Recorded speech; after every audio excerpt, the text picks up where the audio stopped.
Hello everyone, मैं नीरज शर्मा आप सभी का वेदांत स्टूडियो में बहुत बहुत स्वागत करता हूं। तो जैसा कि हम लोग पिछले वीडियोस में देखते हुए आए हैं कि सहायक शिक्षक और शिक्षक, उसके लिए हम लोगों ने पूरे डिटेल्स को समझा कि कैसे आप वो बन सकते हैं। तो यहाँ पर कई कैंडिडेट का सवाल आ रहा है कि अगर वो लोग बीएड या डीएड नहीं किए हुए हैं तो उनके लिए क्या, उनके लिए यहाँ पर कौन सी वैकेंसी आई हुई है। तो निराश मत होइए, उनके लिए भी यहाँ पर वैकेंसी दिया गया है और वो वैकेंसी का नाम है सहायक शिक्षक प्रयोगशाला, जिसके लिए बेसिक क्वालिफिकेशन है आपका 12th किया होना जरूरी है।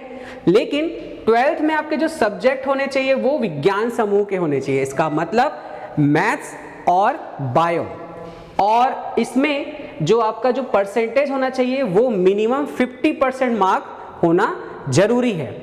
इसमें एक ध्यान दीजिएगा बात कि कई कैंडिडेट बोल रहे हैं कि वो कृषि से उन्होंने अपने 12th किया हुआ है, तो क्या वो इसमें शामिल है या नहीं। तो आपको इसके लिए इसका जो ऑफिशियल नोटिफिकेशन है उसका इंतजार करना पड़ेगा, क्योंकि पिछली बार जो है कृषि को शामिल किया गया था, बट इस बार किया जाएगा कि नहीं किया जाएगा वो आपको ऑफिशियल नोटिफिकेशन के बाद ही समझ में आएगा।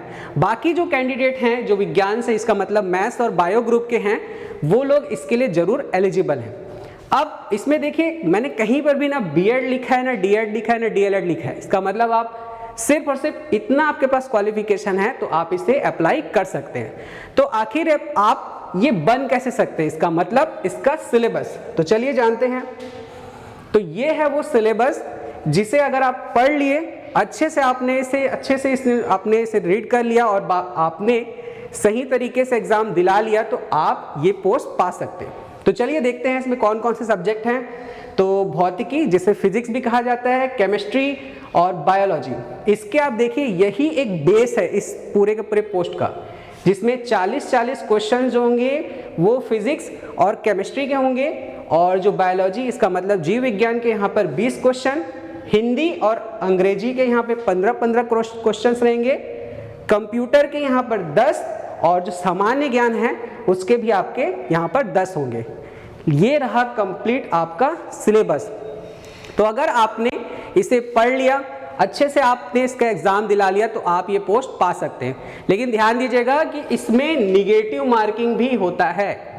इसका मतलब क्या हुआ कि एक बुक पढ़कर आप जो है सिर्फ तुक्का लगा ले सोचे तो आप इसे नहीं पा सकते। आपको इसे प्रॉपर पढ़ना पड़ेगा, प्रॉपर गाइडेंस आपको लेकर इसे पढ़ना पड़ेगा। तो अगर आप ऐसे ही गाइडेंस चाहते हैं, सही तरीके से पढ़ना चाहते हैं, तो हमारे वेदांत इंस्टीट्यूट के जो एप्लीकेशन है उसे डाउनलोड कीजिए। साथ ही साथ हमारी यूट्यूब चैनल को भी फॉलो करते रहिए, जहां पर आपको इससे रिलेटेड सारे अपडेट्स मिलते रहेंगे। तो चलिए मिलते हैं नेक्स्ट वीडियो में। Thank you.